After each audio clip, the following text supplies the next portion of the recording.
Hello les langues de VIP. Alors avec moi, des beaux gosses, mais pas marseillais pour le coup. Hein. Voilà, on est nous, hein. On est là. Nicolas, celui par qui le scandale arrive. Allez, gros scandale.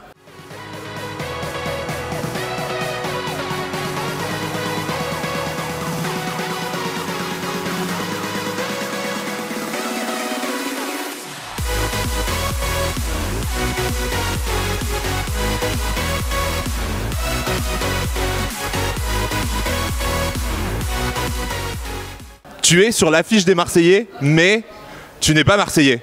Qu'est-ce qui se passe? Mais qu'est-ce qui se passe? Mais dites donc. Mais qu'est-ce qui se passe? Vous seriez pas un arnaqueur, vous? Je sais pas, j'atterris sur la photo. Je suis très content de la voir. Ouais. C'est pas moi qui réclamais à être dessus non plus. Je pense que j'ai fait une grosse partie de l'aventure, donc la production a décidé de me mettre sur la photo. Maintenant, j'y suis, je suis pas. C'était un scandale pour une photo. Parce que j'avais la tête en fond d'écran comme ça. Mais on peut l'enlever, on peut me flouter, c'est pas grave. Hein.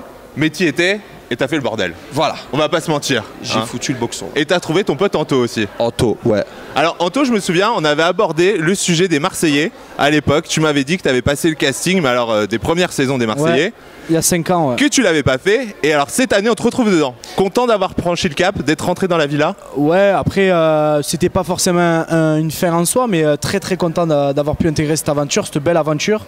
Voilà, j'ai content de les retrouver. On va dire que c'était un peu la continuité par rapport à ce qui s'est passé cet été. Ouais. Et puis voilà, c'est toujours un plaisir de les retrouver. Cette joie de vivre, on la retrouve nulle part ailleurs. Et c'est cool de pouvoir les revoir. Et surtout Nico, voilà, mon acolyte dans toutes mes aventures et avec qui je m'amuse beaucoup. Et moi, je vais mettre les pieds dans le plat direct. Vous faites les Marseillais, vous étiez dans le reste du monde. Est-ce qu'on pourrait imaginer... non, là, tu te trompes là. C'est que on a fait partie... On était guest dans les Marseillais, mais on est toujours reste du monde. Oui, mais justement, est-ce que ça pourrait être les premiers pas d'une saison 100% reste du monde qui remplacerait les Marseillais? Il est bon, hein, il est bon. Je pense que les Marseillais n'ont plus rien à prouver, c'est des monuments. Je les respecte tous autant qu'ils sont. Mais maintenant, c'est vrai que j'ai jamais caché l'envie d'avoir ma famille du reste du monde. Un vrai programme, le reste du monde. Donc là, je tape du pied. Tu veux y aller. Ceux qui m'entendent, voilà, j'aimerais bien la famille du reste du monde. Puis voilà, on est en train de construire quand même si c'est un petit noyau, avec Nico, même avec ceux qui ont fait le reste du monde cet été, on essaie de souder des liens qui fait que pourquoi pas un jour on peut envisager d'avoir une famille, ce serait super. Vous en pensez quoi si on demandait à Benjamin directement? Bah écoute, appelle-le, on va voir. Benjamin, est-ce que tu peux nous rejoindre en interview? On a une question pour toi. Voilà, Monsieur Jazzy. Voilà. Jeff, à toi. Le fameux. Voilà. Monsieur Jazzy, est-ce qu'on pourrait envisager un programme qui s'appellerait Le Reste du Monde avec ces deux candidats en pilier après les Marseillais? Qu'est-ce que vous en penseriez? Mais pour l'instant, on est sur les Marseillais là, non? Oui, mais on pose des questions. Bah, écoute, s'ils deviennent vraiment très bons, on pourra négocier. Ah, il y a quelque chose.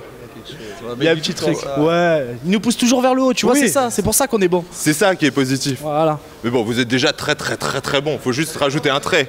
Dans le battle du reste du monde, donc les Marseillais vs le reste du monde, on a vu quand même que c'est pas évident de s'intégrer dans un programme comme ça, où il y a déjà une omniprésence des Marseillais tout du long, alors que le programme s'appelle quand même les Marseillais vs le reste du monde. Alors réussir à faire sa place dans les Marseillais, leur programme d'origine, est-ce que c'est tout aussi compliqué? En fait, on est très soudés entre nous, on se connaît parfaitement. Donc c'est vrai que tous ceux qui arrivent, ils ont un temps d'adaptation. Il y en a pour certains, ils lâchent l'affaire, ils n'y arrivent pas. Il y en a qui s'intègrent très bien. Maintenant, c'est une continuité d'un truc. Nous, on a nos habitudes. Donc, je pense que c'est plus dur de s'intégrer dans les Marseillais que dans le cross du reste du monde. Ouais, beaucoup plus. Bah, tu peux te reposer. Ça vous a aidé déjà d'avoir fait en fait le cross? Bah, tu peux te reposer sur les gens qui font le reste du monde avec toi. Après derrière, ça passe. En fait, c'est des gens super cash. Ça veut dire si ça passe avec eux, ça passe.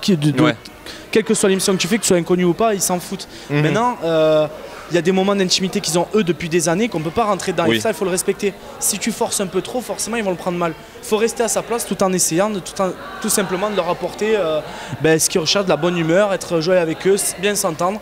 Et ça se contrôle pas. S'il y en a très peu, c'est parce que Tout simplement, il faut que ce soit naturel et ce qu'ils détestent, je pense vraiment, moi ce que j'ai capté dans le reste du monde, ce que détestent les Marseillais, c'est les gens qui leur lèchent trop la canne parce que c'est les Marseillais, non, il ne faut pas être comme ça. Et malgré ce qu'on peut dire, que ce soit sur Nico ou sur moi. C'est un peu le reproche qu'on vous a fait d'être un peu les suiveurs de Julien, quoi. Mais pas du tout, parce que si on voit ce qu'on fait dans le reste du monde, Nico l'année dernière en éliminant la copine à Julien, moi cette année, encore une fois, on a éliminé Julien. Enfin, si jamais vraiment on était des suiveurs, je pense pas qu'il se serait passé tout ça. Donc je pense que ça arrange bien les gens de dire qu'on est des suiveurs parce qu'il fallait nous trouver une circonstance atténuante. Pourquoi dans le programme on est resté du début à la fin, mon Nico. Tout simplement. C'est pas faux. Et on le voit donc chez les garçons, les nouveaux garçons des Marseillais, c'est super compliqué pour eux de trouver une place. On le voit, on va pas se mentir, ils dégagent assez rapidement. Vous arrivez, vous êtes dans la place.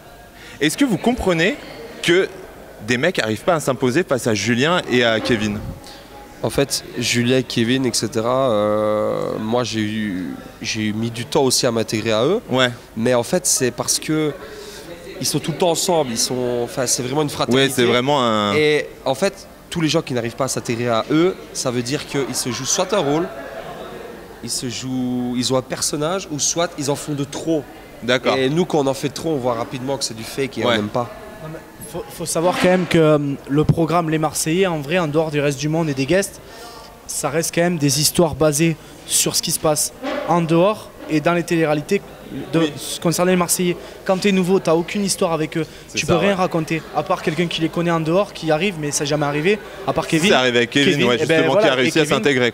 Il n'y a pas de secret, c'est parce qu'il les connaissait avant et il a des histoires, il a grandi avec eux.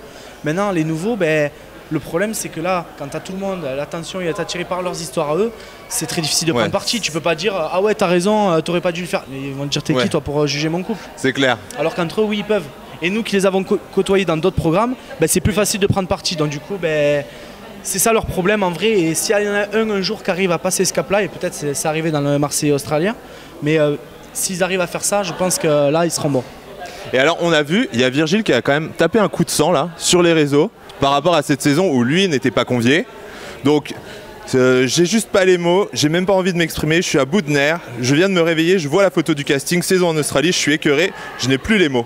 Est-ce que vous comprenez son coup de colère? Mais oui, bien sûr, parce qu'en fait quand tu joues en national et que tu veux faire la Ligue des Champions, mais tous les joueurs de foot veulent faire la Ligue des Champions, mais c'est pas donné à tout le monde. Je vais dire un truc, Virgile, Pignon de son propre nom que moi je lui ai donné, c'est moi qui l'ai lancé. Donc maintenant, il faut bien savoir une chose, c'est quand il est venu sur le premier cross, il était en difficulté, il était pas bien, il avait bafoué comme pas possible. On l'a pris sur notre aile avec Gabano, on l'a élevé comme si c'était notre enfant et là il va nous cracher dessus. Voilà, oui, parce que ça s'adressait surtout à toi au final ce message. Voilà, plus, surtout il à avait moi. de la rancœur contre toi. Maintenant c'est mieux qu'ils me téléphonent et qu'ils me le disent et qu'on en discute. Maintenant c'est peut-être des gens frustrés, c'est peut-être des gens jaloux parce que lui c'est vrai qu'il a fait une grosse partie en Argentine, il n'a jamais vraiment cassé des montagnes. Ouais. Donc voilà. Peut-être qu'il a voulu faire un petit coup de buzz sur ça, peut-être. Aussi. C'est tout, c'est juste il s'est dit bon comment la lumière est sur les Marseillais, pas sur moi, comment je vais pouvoir. Peut-être c'est ça, je sais pas ce qui se passe dans sa tête, mais c'est dommage de faire ça parce que c'est s'afficher plutôt qu'autre chose pour moi. Ouais, ok. Et alors là, Nico, tu retrouves encore Jessica dans cette aventure, toujours amoureuse de Thibaut. Ouais. Est-ce que pour toi Jessica c'est l'amour de ta vie ou comment est-ce que tu le vis en fait? Là franchement cette saison-ci en Australie avec Jessica ça a été vraiment une redécouverte. Ouais. On est passé de inconnu à amour fou, puis à détester, puis à ignorance, puis moi j'étais toujours amoureux d'elle, mais maintenant on est vraiment potes. Là t'as vraiment tourné la page. J'ai vraiment réussi à tourner la page. Ça a été dur? Ça a été dur, j'ai mis des mois, j'en ai assez parlé. À Marbella, on a bien vu que j'étais pas bien. Maintenant, ça pour se taper Fidji, on voit bien qu'il faut pas bien aller bien. Hein. Là pour le coup, c'est vraiment dur quoi. J'essaie d'oublier. Voilà, j'ai fait des erreurs, j'essaie d'oublier. Mais je suis très content, elle est heureuse avec Thibaut, je lui souhaite tout le bonheur du monde. Et ce qui est bien, je m'entends bien avec Thibaut. Ouais. Donc franchement, il n'y a plus aucune rancœur et c'est très bien comme ça. Est-ce que dans les Marseillais, justement, je viens de l'évoquer, t'avais peur de voir débarquer Fidji? Parce que moi je vais être très franc avec toi, Nico. J'aurais été content. Dans le battle, à aucun moment je trouve que tu vas bien avec. Ah ouais? Ouais, pour moi il y a un truc, enfin... Ah ouais? Pour moi ça sent le fake. Je te dis la vérité, je te dis comme je le ressens. Ouais. Il y a un truc, en fait je pense que c'est plus du côté de Fidji, je sens qu'elle était plus là pour le buzz, pour se montrer avec Nico. Détrompe-toi. Ouais. Tout le monde pensait ça et tout, et moi le premier, même au début peut-être, je me suis dit bon ils doivent jouer ensemble, machin et tout, ils doivent Parce que ça fait des belles séquences quand même. Non, mais c'est pas une question de séquence, c'est une question qui doivent. Je pense pas qu'ils aient cet esprit-là, on n'a pas cet esprit-là. C'est plus, on va prendre du bon temps, c'est pas très sérieux, mais on va prendre du. Et en vrai, je me suis rendu compte qu'il y avait quand même.